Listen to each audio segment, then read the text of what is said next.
Run every test. Don't speak to me like that. I'm your wife. The hospital corridor went dead silent when Naomi looked her husband in the eye and said 4 words that made a mafia boss's hands shake for the first time in his life. Run every test. She wasn't crying. She was daring him to find out exactly how wrong he'd been. If you believe truth deserves a fair trial before judgment does, hit subscribe. This story is for the ones who stand their ground when the world doubts them, not the cowards hiding behind anonymous letters. Like this video if you're rooting for Naomi, and stay close. The real villain hasn't shown their face yet. The machines beeped in that sterile, indifferent rhythm hospitals specialize in, a rhythm that doesn't care whose life is falling apart in the hallway outside. Naomi stood with her back straight and her chin level, the way she'd learned to stand through a decade of gang wars, hostile takeovers, and one memorable afternoon in a parking garage that still visited her in dreams. Kang Min-jae stood 6 feet away, close enough to touch, too far to matter. Run every test you can think of, she said again, quieter this time, like she was tired of repeating herself to a man who used to trust her without asking. 6 hours earlier, none of this existed. 6 hours earlier, Min-jae had been a man with a wife, a newborn son, and the kind of empire that made lesser criminals cross the street when they saw his car coming. Then an envelope arrived. No return address, no signature, just a single typed sentence claiming the child sleeping in the nursery upstairs wasn't his blood. Poison doesn't need a signature to work. It just needs a man arrogant enough to drink it without checking the label. He'd summoned her to the mansion's great room like it was a courtroom, and he'd already decided the verdict. Relatives sat around the edges of the room pretending not to watch, the way people pretend not to watch a car crash while filming it on their phones. When Naomi didn't crumble, didn't beg, didn't perform the grief he expected, he mistook her composure for guilt. Bodyguards walked her out of her own home while her mother-in-law refused to meet her eyes. Here's the thing about accusing an innocent woman in front of an audience. It only works if she flinches. Naomi didn't flinch. She got in her car, drove herself to the city's top medical center, and requested every DNA test known to modern science, plus 2 independent labs Min-jae's lawyers didn't even know existed, plus a notarized witness to watch the whole process, because if he wanted proof, she was going to hand him so much proof he'd drown in it. You could have just answered the accusation, Min-jae said now, standing in the hallway, voice rough with something that hadn't fully become an apology yet. I did answer it, Naomi said. You just didn't like the answer being silence. Somewhere in this story, a man who's spent 10 years standing at Min-jae's right hand is smiling into a glass of expensive whiskey, congratulating himself on a plan well executed. He doesn't have a name yet in this chapter. He doesn't need one. All he needs is patience, and he has plenty. The patient kind of evil that doesn't announce itself, just waits by the door holding your coat and calling itself family. While the nurse drew blood for the 3rd independent sample, hospital security pulled footage at Naomi's request. Routine, she said, though nothing about tonight was routine. On the grainy black and white feed, a woman none of the staff recognized slipped through the mansion's East Wing entrance 3 days before the envelope appeared. Not a guest, not staff. A shadow with excellent timing and someplace better to be before anyone thought to ask her name. Min-jae watched the footage over the detective's shoulder, jaw tightening. Who is that? Nobody answered. Nobody had an answer yet. That's the uncomfortable thing about betrayal. It rarely announces its face before it's already rearranged your entire life. Naomi sat in a plastic hospital chair, their son finally asleep against her shoulder, and looked at the man she married like she was seeing the shape of a stranger wearing his face. You've survived assassination attempts without blinking, she said. But one anonymous letter, and you threw me out like garbage day came early. He didn't have an answer for that either. For the first time in his adult life, Kang Min-jae, a man who made grown killers apologize for interrupting his dinner, had absolutely nothing to say. If you've ever watched someone trust a stranger's lie faster than they trusted a decade of proof standing right in front of them, hit subscribe now, because only the manipulators and the cowards in this story are hoping you look away before the truth comes out. Everyone else stays for what happens next. The lab door opened. A woman in scrubs stepped out holding a folder, her expression unreadable. We have your first results, she said. Naomi didn't move. Min-jae stopped breathing. The folder sat in the lab technician's hands like something radioactive. Naomi didn't reach for it. She'd learned a long time ago that in rooms like this, Showing hunger for an answer was a way of handing someone else power over how you'd react to it. Preliminary markers only, the technician said. Full results in 6 hours. I just wanted you to know the sample's processed clean. No contamination, no errors. Whatever this says, it'll hold up anywhere. Court, press, family dinner. Anywhere. Min Jae exhaled like a man who'd been holding his breath since the envelope arrived. 6 more hours. 6 hours was nothing to a man who once waited 11 months for a rival syndicate to make a single mistake. 6 hours was an eternity to a man waiting to find out if his own life was a lie. Naomi stood, shifted their son onto her other shoulder, and walked toward the window without looking at her husband. Seoul glittered below them, indifferent to the small implosion happening on the 4th floor of a private hospital. Go home, Min Jae, she said. Go find out who wrote that letter. I'm not going anywhere until this is finished, but you clearly have somewhere else to be. He almost argued. Almost said something about staying by her side, about making it right immediately. But the detective he'd brought, a quiet, methodical man named Song, who'd worked for the family longer than some of Min Jae's own siblings had been alive, cleared his throat from the doorway. Sir, the footage. You'll want to see the rest of it. They reviewed it in a private office 2 floors down, the kind of room hospitals keep for delivering bad news gently, though nothing about tonight had been gentle. The security feed showed the unfamiliar woman again, mid-30s, dark coat, moving with the kind of confidence that suggested she'd been inside the mansion before, or had been told exactly where to walk to avoid the cameras that mattered. She entered through the East Wing service door, Song said. That door requires a code. Only 4 people have it. Min Jae's jaw worked. Name them. Song did. 3 were groundskeepers who'd worked the property for over a decade. The 4th was Yong Sik, the head of household staff, a man who'd been hired the same year Min Jae took over the organization from his father, a man who'd held Min Jae's son at his naming ceremony 3 weeks ago and cried real tears doing it. Bring him in, Min Jae said. But Yong Sik was already gone. A text message had gone out to the household coordinator 40 minutes earlier. A resignation, effective immediately, family emergency, apologies for the short notice. No family emergency existed. Nobody could reach him. His phone rang twice and then went to a voicemail box that had apparently never been set up. People don't resign by text message unless they're running from something, Song said quietly, or unless someone's paying them enough to disappear fast. Min Jae sat back, and for a moment the Mafia boss disappeared entirely, replaced by a tired man doing math he didn't like the answer to. Yong Sik hadn't acted alone. He didn't have the imagination or the resources to forge a claim this specific, this cruelly timed. Someone had used him. Someone with access to the house, to the timeline, to the exact moment Min Jae's paranoia would be at its most flammable. Somewhere across the city, in an office with a view he'd worked a decade to earn the right to enjoy, a man Min Jae trusted completely poured 2 fingers of whiskey and allowed himself exactly one small private smile. Not yet, he thought.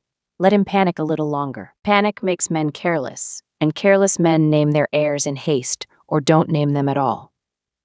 Back at the hospital, Naomi stood at the window with her son sleeping against her chest. Watching the city lights blur slightly with exhaustion, she refused to call tears. She didn't know yet about Yong Sik or the mystery woman or the whiskey being poured in celebration of her humiliation. All she knew was that somewhere in the last 6 hours, the life she'd built brick by loyal brick had been set on fire by someone patient enough to strike the match and walk away clean. The lab door would open again in 6 hours. But the real question wasn't whether the results would clear her name. It was whether Min Jae would still have an empire left to protect her with, once he found out exactly who'd been sitting at his table this whole time. 6 hours felt shorter than the 6 days it took Min Jae to fall asleep after his father died. He spent them the way he spent every crisis, moving, because stillness left too much room for doubt to sit down and get comfortable. He went first to Yong Sik's apartment, a modest 1-bedroom in a quiet district that felt deliberately unremarkable, like a man who'd learned early that the safest place to hide money is somewhere nobody bothers to look twice. The apartment was empty, not ransacked. Emptied. Drawers closed. Bed made. A man who packs like that isn't running in panic. He's executing a plan someone gave him weeks in advance. He didn't do this alone, Song said, standing in the doorway, scanning the room with the practiced boredom of a man who'd seen 100 rooms exactly like it. Look at the bank statement on the counter. He left it. Deliberately, I'd guess. Min Jae picked it up. A single deposit, 3 weeks earlier, routed through 2 shell accounts before landing in Young-sik's name. The amount would have taken him 11 years to save on a household coordinator's salary. Someone had paid him enough to disappear and made sure the paper trail was just visible enough to be found, but not visible enough to say who'd sent it. Someone wanted us to know he was paid, Min-jae said slowly, without wanting us to know by who. Or, Song said, someone wanted to buy time. A distraction with Young-sik's name on it keeps us looking at the wrong door while the right one stays open. Min-jae's phone buzzed. A text from the hospital. Results are in. Please return. He left the apartment without touching anything else, the bank statement burning a hole in his jacket pocket like it might catch fire before he made it back to Naomi. She was exactly where he'd left her. By the window, their son now awake and quiet in her arms, watching his mother's face with the unblinking attention only infants and very old men seem capable of. She didn't look up when Min-jae entered. She'd stopped needing his attention hours ago. That particular hunger had burned itself out somewhere around hour 3, replaced by something colder and more durable. The technician returned with a folder considerably thicker than the last one. All 3 labs, she said. Independent processing, no shared data, no possibility of cross-contamination. The results are identical across every sample.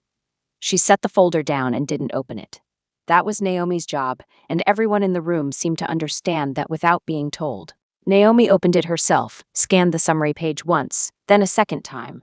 Not because she doubted it, but because some truths deserve to be read twice before you let yourself feel anything about them. Then she turned the folder around and set it on the table so Min-jae could read it without her having to say the words out loud. Probability of paternity, 99.999%, their son. Unquestionably, scientifically, indisputably his. Min-jae read it 3 times. Something in his chest that had been clenched since the envelope arrived finally let go, all at once, like a fist unclenching after holding a rock too long. He didn't cry. Men like Min-jae had trained the reflex out of themselves decades ago, but his hands shook, just slightly, holding a piece of paper that weighed nothing and had nearly cost him everything. Naomi, he started. Don't, she said, not cruelly, just tired. Not yet. There's more in that folder and I don't think either of us is going to like it. She was right. Beneath the paternity summary sat a second report, one the lab hadn't been asked for but had flagged anyway because thoroughness has a way of surfacing things nobody wanted found. Buried in the hospital's original intake records, filed the week their son was born, was evidence of tampering. A single data field, altered months after the original entry, changing a blood type notation just enough to plant a seed of doubt that would only bloom if someone went looking for it later. Someone had planted this before the child was even born. This isn't betrayal, Song said quietly, reading over Min-jae's shoulder. Betrayal happens in a moment. This is architecture. Someone built this months ago and waited for the right time to knock the walls down. Naomi looked at her husband for the first time since the results arrived, and what was in her eyes wasn't relief. It was something harder. Someone spent months planning to destroy us, she said, and you helped them do it in one afternoon, for free. Min-jae had no defense for that. None. For the second time that night, the feared boss of Seoul's most dangerous organization sat in complete, humiliated silence, while somewhere across the city, the architect of his unraveling checked his watch and calmly poured a second drink, confident the hardest part was already behind him. He was wrong. But he didn't know that yet. Song went quiet in the way he always did right before he said something Min-jae didn't want to hear. It was a specific kind of silence, the kind that made grown men in the organization nervous. Because Song didn't waste words, and when he finally chose them, they usually cost someone their position, their freedom, or their life. The tampering, he said. It wasn't done remotely. Whoever altered that blood type field had physical access to the hospital's internal record system. That's not a hacker in another country. That's someone who walked into this building, or paid someone who did. How many people have that kind of access? Min-jae asked. To the hospital system? Dozens. But to know which field to change and exactly when your son would be born, and which nurses log in to use without raising flags, that's not a stranger. That's someone who had detailed knowledge of your family's private medical arrangements months in advance. Naomi's arms tightened slightly around their son. Who has that kind of access, Min-jae? He didn't answer right away, because the honest answer was a shorter list than either of them wanted to admit. Family. Senior staff. The 3 or 4 men who'd sat at his right hand long enough to know which hospital Naomi would deliver in before the public announcement even went out. His phone rang.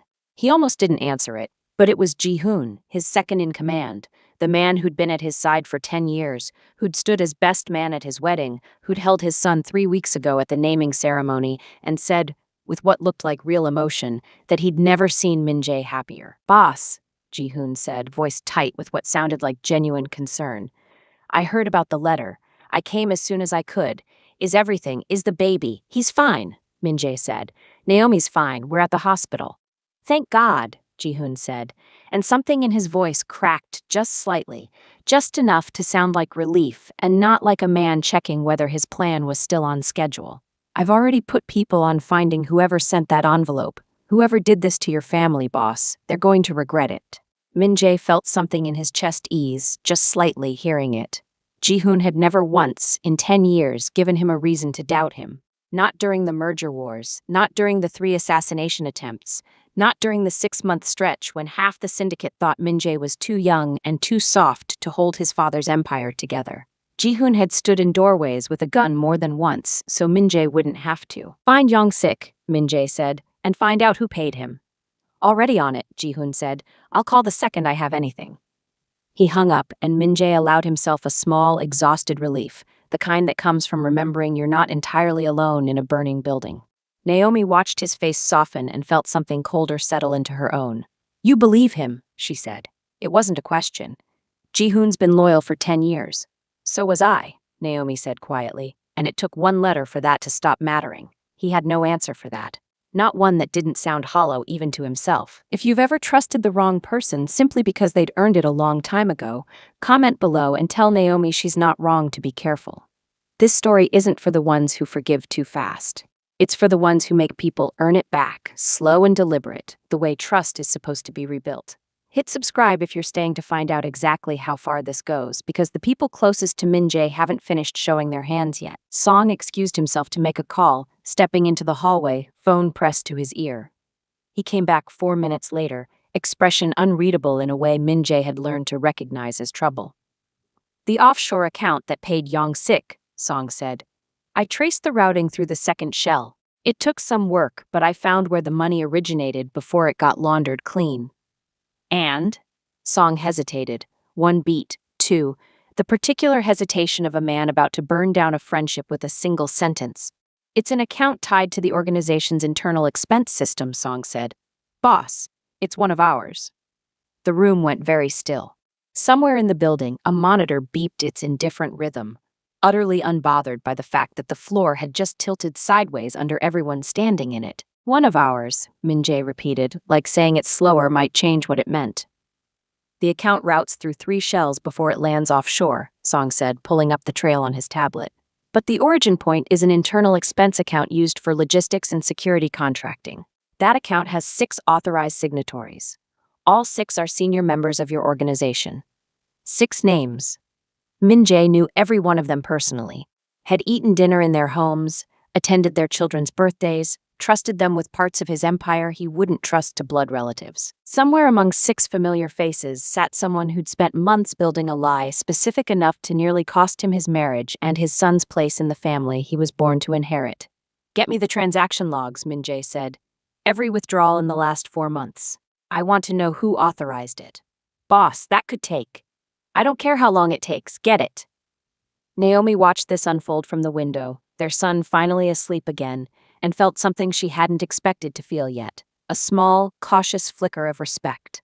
Not forgiveness, that was still hours, maybe days away, sitting somewhere she couldn't reach yet. But respect, watching him turn his fury toward the actual problem instead of toward her. "You're finally asking the right questions," she said. "I should have asked them 6 hours ago." "Yes," she said simply. "You should have." He didn't argue. There was nothing left to argue with. The DNA results sat on the table between them like a verdict already read aloud, and now the only question left was who'd forced the trial in the first place. Song's tablet chimed. He read the screen, and his expression did something Min-jae had rarely seen it do. It flickered, just for a second, into something like disbelief before flattening back into professional calm. "The withdrawals," Song said slowly, "all 6 of them, over 4 months, small amounts. Never enough to trigger a review.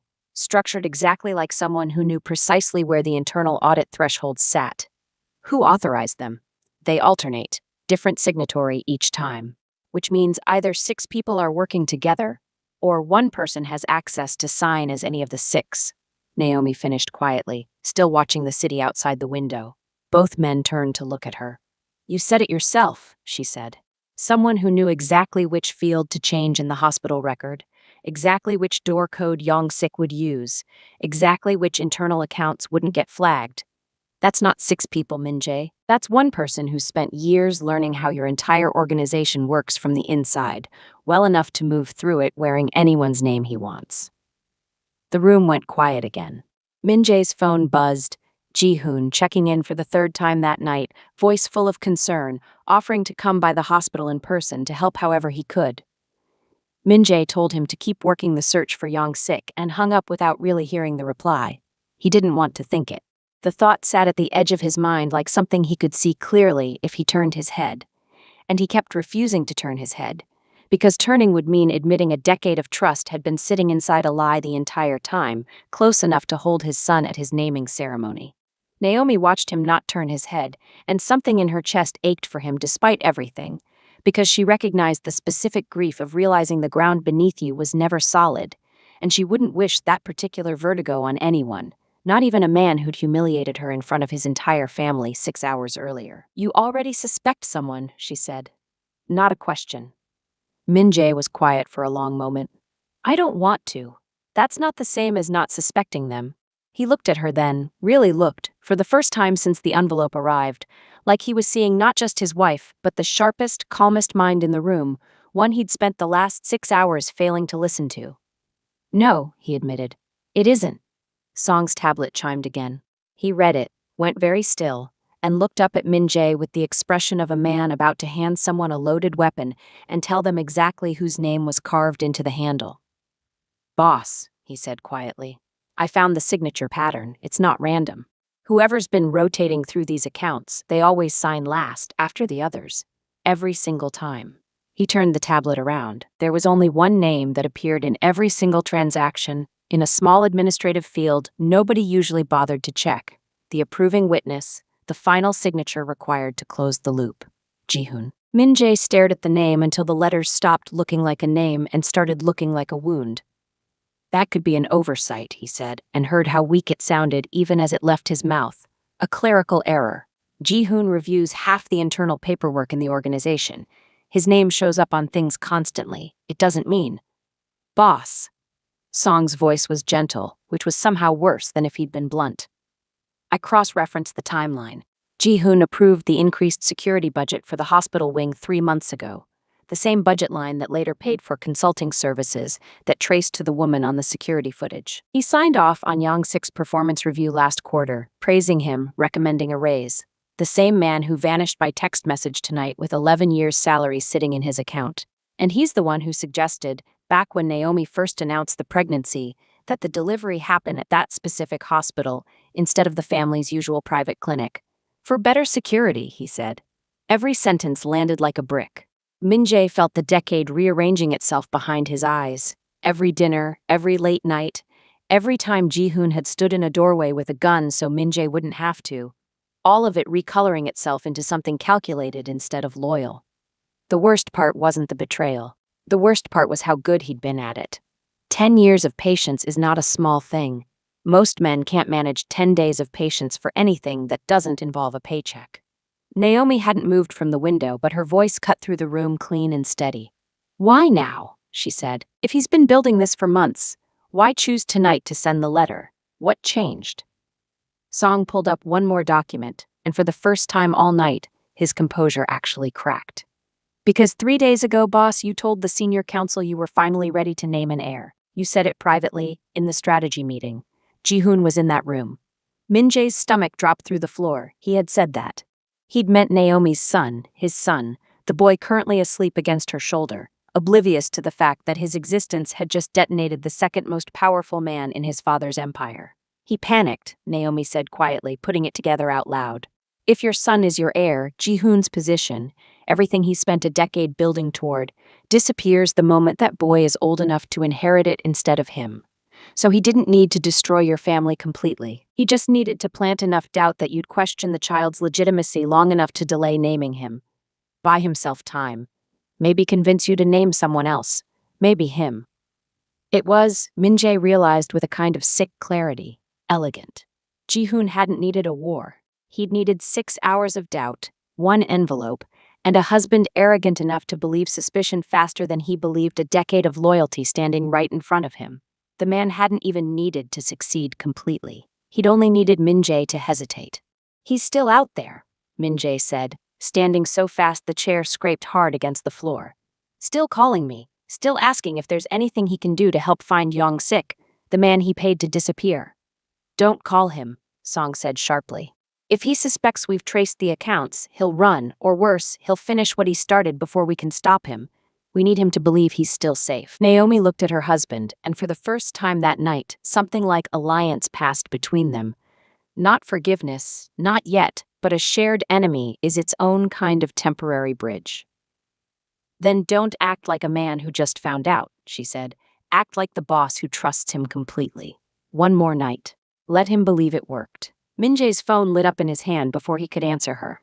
Ji-hoon's name glowing on the screen, calling for the 4th time that night. If you've ever had to sit across from the person who betrayed you and smile like nothing's wrong, comment below, because Naomi and Min-jae are about to do exactly that, and one wrong flicker in his voice could unravel everything. Subscribe now if you want to see Ji-hoon's face when he realizes the trap already closed around him. Only the ones rooting for the betrayer would want to look away right now. Min-jae took a breath, steadied his voice into the easy, tired warmth of a man who still trusted his oldest friend completely, and answered the call. Ji-hoon, he said. Any word on Young-sik? Nothing yet, boss, Ji-hoon said, and his voice was perfect, warm, worried, exactly as it had always sounded. But I'm not stopping until we find whoever did this to your family. You have my word. Min-jae closed his eyes. I know, he said. I don't know what I'd do without you. Across the city, Ji-hoon smiled into the phone, utterly unaware that the man on the other end of the line already knew exactly whose word wasn't worth anything at all. The trap didn't need much dressing. Ji-hoon had spent 10 years building his position on being useful, reliable, always one step ahead. So Min-jae simply gave him a chance to be exactly that, one final time. I want to move the boy and Naomi to the countryside house for a few days, Min-jae told him the next morning, voice heavy with false exhaustion. Somewhere quiet, away from all this, until we find whoever sent that letter. I need someone I trust completely to handle the security arrangements personally. Of course, boss, Ji-hoon said, and Min-jae could hear something underneath the words now that he knew to listen for it. Not warmth, but calculation, quiet and immediate. A man rearranging pieces. The countryside house had one road in, minimal staff, and, Song had confirmed within the hour, exactly the kind of isolation a desperate man might mistake for opportunity. Ji-hoon arrived at the property himself that evening, personally overseeing security, which meant personally walking into the one place his own hired men, the same woman from the footage, paid through the same shell accounts, were waiting to finish what the anonymous letter had failed to. He'd decided, somewhere in the last 24 hours, that doubt hadn't been enough. If the family wouldn't fracture on its own, he'd break it by force and inherit the wreckage.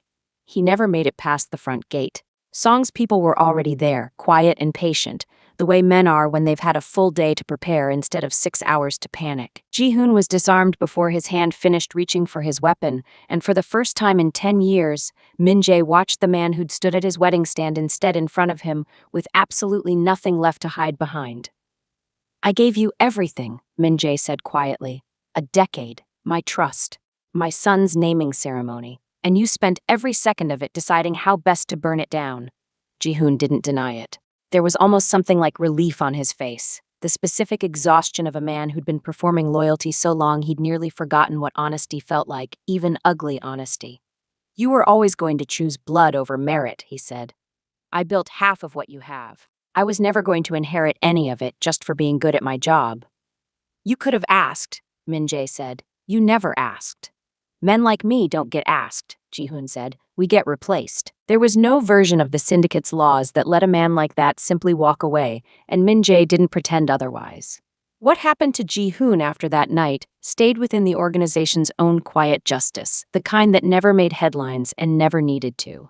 Some debts get paid in ways courtrooms don't handle. Naomi didn't ask for details, and Min-jae didn't offer them. What she asked for instead, 3 days later, standing in the nursery with morning light falling across their son's crib, was something harder for a proud man to give. "I need you to understand something," she said. "The DNA results never should have needed to exist. I shouldn't have had to stand in a hospital hallway proving something a decade of marriage should have already settled. You didn't just doubt a letter, Min-jae. You doubted me. Ji-hoon built the lie, but you're the one who chose to believe it over 10 years of proof standing right next to you." "I know," he said, and for once there was no defense in it, no explanation reaching to soften the truth. "I was afraid, and fear made me stupid in exactly the way he was counting on." "Then don't be stupid again," she said, "because I won't run every test a second time. I did it once to prove a fact. I won't do it again to prove that I'm still worth trusting." He nodded, and it was the most honest thing he'd done in this entire story. No grand gesture, no dramatic declaration, just a quiet promise from a man who finally understood that some kinds of trust, once broken, only survive on the strength of what you do next, not what you say now. Their son stirred in his crib, and Naomi lifted him, and for a moment the three of them stood together in the soft morning light, the empire outside the window quieter than it had been in years.